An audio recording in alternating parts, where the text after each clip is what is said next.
Hi everyone, welcome back to the channel. In today's video, we are going to explain the different LinkedIn Sales Navigator filters that are there. It's sort of an explainer video wherein we'll take you through every single filter that is there, what is their use, and we will also share examples as per the Indian B2B sales context. Moving into Sales Navigator, there are two categories of filters that Sales Navigator offers. There is the lead filter and the account filter. Lead filters are primarily used to search for people, and account filters are used to search for companies. We'll start with the lead filters. So if you can see over here, there are different sections. There is the company, there's the role, personal, buyer intent, recent updates, workflow. These are the different sections in the filters. We'll go section by section. The first one is, say, the company section or the company filters that we have for searching the leads. In a case where you know exactly where your prospect is working, what you can do is that you can search for those companies and you will get the prospects or the people working in that company in the results. So that's wherein the current company comes into picture when you know that, okay, this is my target company and this is where I want to find the prospect in. Then comes the company headcount filter. This is one of the most important filters if you want to filter based on the size of company that you want to target. Say if you want to target SMEs, then you would ideally target 11 to 50 or 51 to 200 size companies. If you want to target large corporates, anywhere above 1000 would be your large corporates, and MSME falls between 200 and 1000. Okay. That's how the classification of SME, MSME, large corporates can be done on LinkedIn. Then comes the company type. The reason why this is important is, in a recent use case, we saw that if I want to reach out to government companies, then I can just simply click on the government agency filter and I'll be able to view people who are working in government companies or ministries or so. This is just one use case. You can obviously look for public companies, private companies, or educational institutes using this filter. Then is the company headquarter location. Where does this come into picture is, say, for example, I have a international company who has a base in India. So they have a team working in India and I want to reach out to them, but that company is based in a specific region I'm targeting. See, United States is where I want the company to be located in, but I want that person to be in India.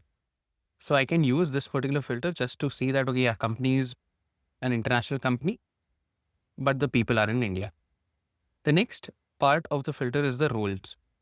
Role is wherein we are defining the job title or what department the particular person is working in. We have multiple filters over here, but the ones that are the most important are the current job title, wherein we can mention, say, if I'm searching for head of marketing, so I can mention head of marketing over here. And you can see there are multiple drop-down filters that I'm getting. There's head of marketing, head of sales marketing, and multiple other filters that I'm getting. So I'll just click on head of marketing. We'll see that what are the results that I'm getting. What the current job title filter does is it exactly searches for the keywords that we have mentioned over here in the particular person's designation. Then comes the seniority level. See, I just know the department that the person is working in, but I want to have or look for senior people over there. So seniority level gives us primarily the owners, partners, or CXO level. So if we just say put in owner, partner, CXO, VP, director, we'll get the top management results over here. If we want to look into mid management, we can obviously target experience manager and strategic. And then below that comes the entry level. Okay. That's how the seniority level filter works. Now moving on to the personal filters, the ones that are the most relevant over here are the geography and the industry filter. Why so is because geography tells us where I want the person to be based out of. We can micro down over here in a particular region or a city. And say I've typed in Mumbai over here. Now you can see there is Mumbai, Maharashtra, India. There is Mumbai metropolitan region. There is Navi Mumbai. What do I take? Ideally, Mumbai, Maharashtra, India is the umbrella region under which all the rest regions come in. But if you want more regions, you can do that. One more additional feature that Sales Navigator offers is that you can even search based on a postal code and what radius of it. This doesn't turn out to be that accurate because only and only if a person has mentioned their postal code on their LinkedIn profile in the address section, then only one can filter based on this. Hence, it's recommended that you use the regional filter itself. Lastly, coming into the industry section or rather the industry filter, this has all broader industries that are mentioned. So if I'm looking for warehousing companies or if I'm looking for logistic companies, then they have given one filter that is transportation, logistics, supply chain, and storage. That covers all of this. So in-depth classification of industries is something that LinkedIn doesn't offer at this point. What do I mean by this is if I'm say searching for specific e-commerce companies, then the filter for it is the internet marketplace or internet publishing filter.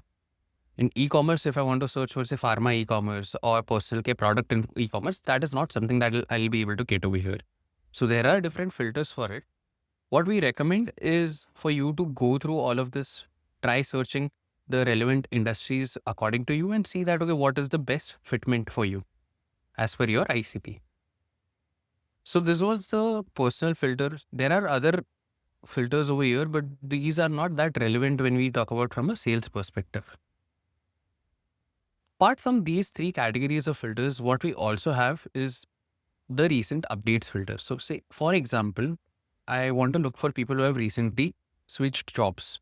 Say moved from one organization to another. I can view that by clicking on the change jobs feature. This gives me exactly that who are the people who have recently shifted to a new role or so. To see that, so there is a situation where people put in or create their LinkedIn profile, but they don't use it. So if I want to see that what are the active profiles available, who are the people who are active on LinkedIn, I can just simply click on the posted on LinkedIn update. And that's wherein I'll get those people who have recently posted on LinkedIn. That indicates or that gives me a signal that, yeah, they are active on LinkedIn. So if I reach out to them on LinkedIn, there are higher chances that they will respond to me. So these are the primary filters that one should use when doing B2B sales prospecting. That includes the people. Now let's move into the account filters. Now for the account filters, this is where we do our company research. We want to see that if a particular company has a particular headcount size or a revenue and I want to target them, then yes. So say I'll give you a use case over here that I am working for a logistics company and my solutions are to be given to pharma companies. Then I would see that, okay, what size of the company should be, what should be the revenue, just for me to qualify that, okay, yeah, whether they're fitting my ICP or not. So we do have the annual revenue filter, but this is still in its beta stage wherein only and only if a company is publicly mentioning their revenue, then we will be able to view it. And one more challenge over here is that LinkedIn doesn't continuously update the revenue. So this might be misleading. Yes, obviously you can set in a minimum. The revenue won't be below that. So it will give you a slightly better idea if you're looking from a revenue filter standpoint. Primarily over here, what we use are the company headcounts. As I mentioned earlier, if I'm looking for, say, SMEs or so or mid-size, then I can put in the headcount filters accordingly.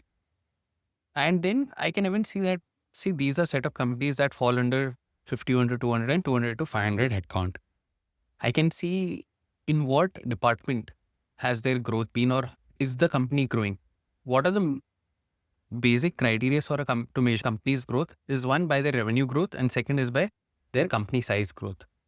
If I see that, okay, their company size has been growing from say 5%, okay, year on year or month on month, then I have an idea that this company is expanding. So they will have some amount of fundings, some amount of investments that they are doing.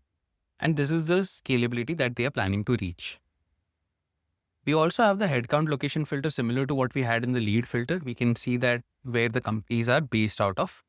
And again, there is the industry filter similar to what we saw. No changes over there.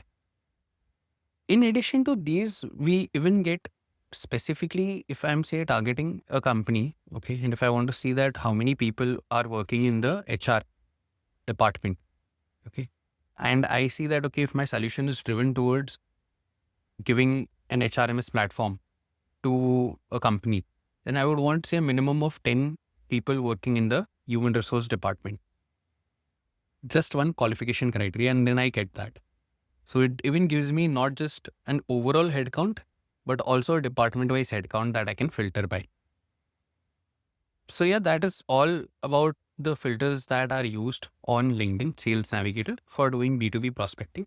There are a few more filters which I would recommend you guys to explore based on your use cases.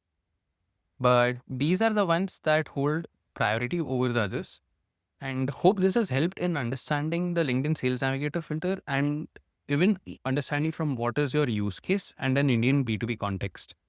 If you have found this useful, then please do drop a like, subscribe to our channel, share this with your team or your colleagues, and let us know in comments what is it that you would like to know more. Thank you for watching, and we'll see you in the next one.